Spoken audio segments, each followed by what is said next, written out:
नमस्कार आप सभी को। मैं समृत राठौर आपके अपने YouTube चैनल समृत सर पाठशाला में आप सभी का स्वागत करते हैं। तो आज से फिर से हम हाजिर हैं एक नई वीडियो के साथ। तो एकदम बिंदास फुल एनर्जी के साथ आ जाते हैं। तो आज पढ़ेंगे बिल्कुल नया टॉपिक, और वही संघ की कार्यपालिका के साथ साथ हमने एक अनुच्छेद 74 और 75 भी पढ़ लिया था। बस पढ़ाई पर ध्यान देते रहिएगा, किसी की मत सुनिएगा। अगर आपने सिर्फ पढ़ाई पे फोकस किया ना तो सारी सुनने वाले आपके करीब आ जाएंगे और कोई भी ताना आपको सुनने को नहीं मिलेगा। बस मेरा लक्ष्य सिर्फ ये है कि आप सिर्फ पढ़ाई करें और अच्छे से अधिकारी बने। बस अधिकारी देखते हुए हमारा बड़ा सौभाग्य बन जाएगा कि आप जैसे छात्र हमारे अधिकारी बनेंगे। तो सीधे बिना किसी टाइम वेस्ट किए आ जाते हैं। भारत का न्यायवादी, भारत का न्यायवादी अटॉर्नी जनरल ऑफ इंडिया, इसे कहते हैं कि जब सरकार बनती है तो हमारे देश में एक और व्यवस्था है कि किसी भी लोकसभा या राज्यसभा के सदस्य बनने के लिए या नेता वगैरह बनने के लिए कोई पर्टिकुलर पढ़ाई की आवश्यकता नहीं है, शिक्षा अनिवार्य नहीं है।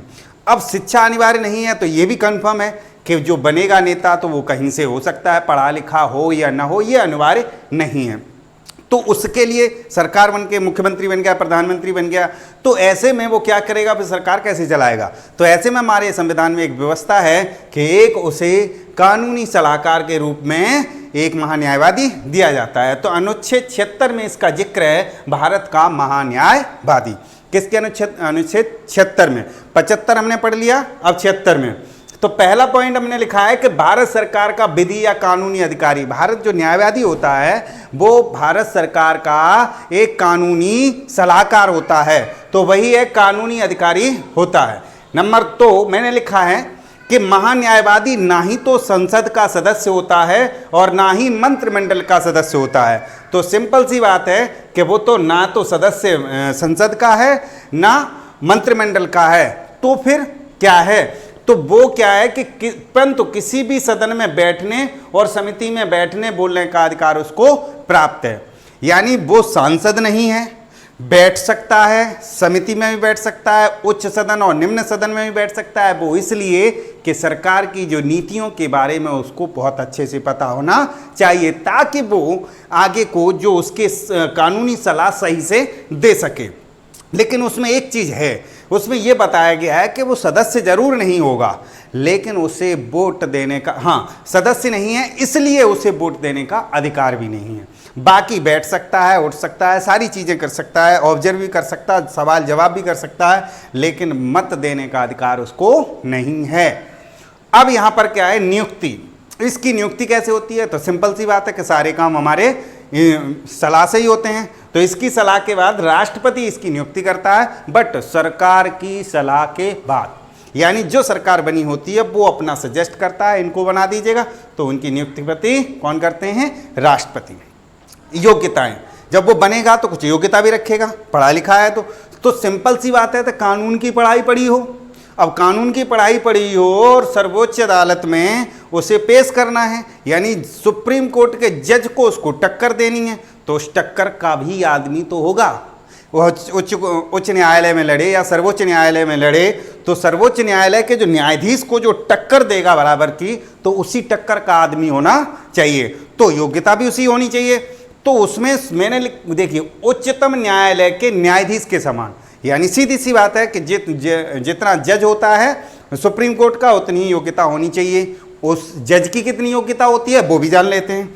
उच्च न्यायालय, किसी भी उच्च न्यायालय में 5 साल न्यायाधीश रह चुका हो या 10 साल वकालत कर चुका हो, तो दोनों ही बातें हमारे पास क्लियर हो गई। या तो 5 साल जज रहा हो या 10 साल वक्ता के रूप में यानी वकालत के रूप में उसने काम किया हो। इसके बाद कार्यकाल, इसका कार्यकाल क्या है? तो कार्यकाल समझ लेते हैं। कार्यकाल इसका कोई फिक्स नहीं होता है, जब तक सरकार की मंशा है तब तक रखेगा, जब तक कर्तव्यों का सही निर्वहन करेगा तो सरकार रखेगी, सरकार के पक्ष में रहेगा तब तक सरकार रखेगी। उसको यहाँ पर कहा गया है कोई निश्चित समय सीमा नहीं होती है, राष्ट्रपति प्रसाद पर्यंत होते हैं। जैसे ही मुझे लगता है कि हमारे ठीक नहीं है, हमने राष्ट्रपति जी को इशारा किया और उन्होंने उसे प्रसाद दे दिया कि जाइए, यानी राष्ट्रपति की इच्छा अनुसार ही रहते हैं। उसके बाद आते हैं त्याग पत्र, बनाने वाला भी और बिगाड़ने वाला भी। तो जो हमें बनाएगा त्याग पत्र भी हम उसी को देंगे, तो राष्ट्रपति को ही अपना त्याग पत्र देगा। अब कार्य एवं सीमाएं यहाँ पर देखेंगे तो जब हमने बनाया है तो बनाया क्या है, और वो उसमें रहेगा तो उसकी लिमिट्स क्या है, क्या कर सकता है क्या नहीं कर सकता है। तो राष्ट्रपति द्वारा सौंपे गए विषयों पर भारत सरकार को कानूनी सलाह देना। राष्ट्रपति सरकार पहले जो अपने मुद्दे हैं वो राष्ट्रपति को सौंपती है, राष्ट्रपति उठाकर न्यायवादी को सौंप देते हैं और ये कहते हैं इस पर मुझे सलाह चाहिए, क्या करना है, तो वो सलाह देगा।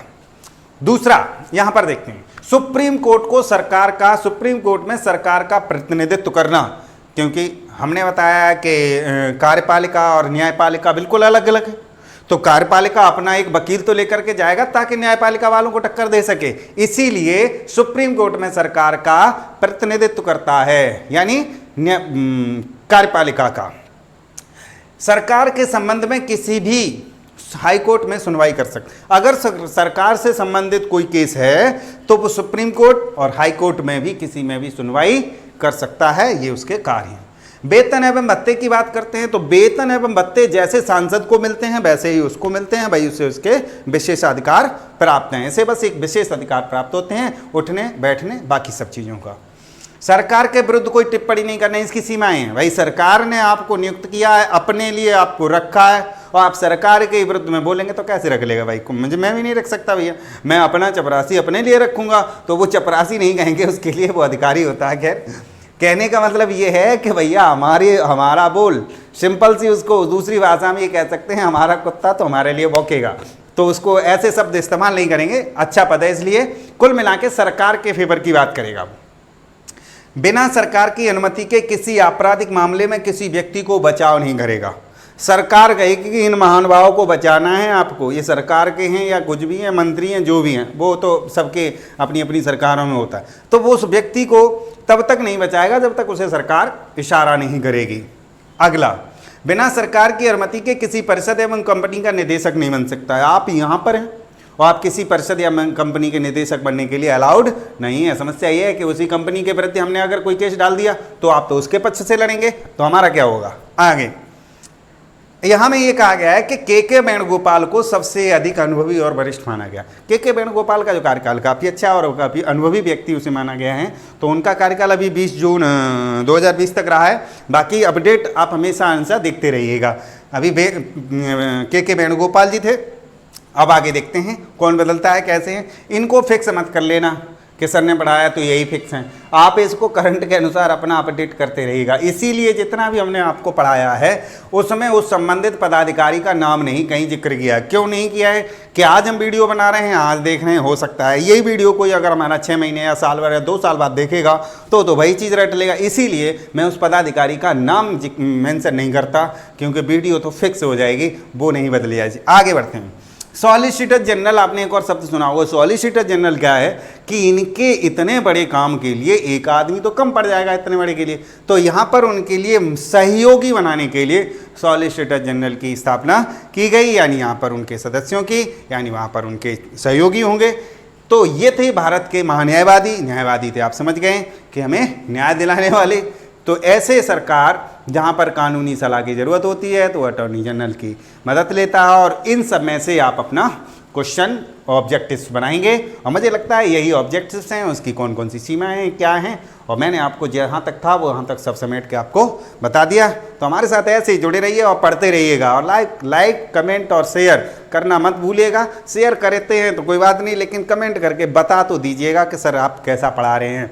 आपके कमेंट से हमें मोटिवेशन मिलता है और आगे वीडियो बनाने की हिम्मत और जुनून भी बढ़ता है। आपकी तरह हम भी मेहनत में लगे हुए हैं। तो मिलते हैं अब अगले वीडियो में। धन्यवाद।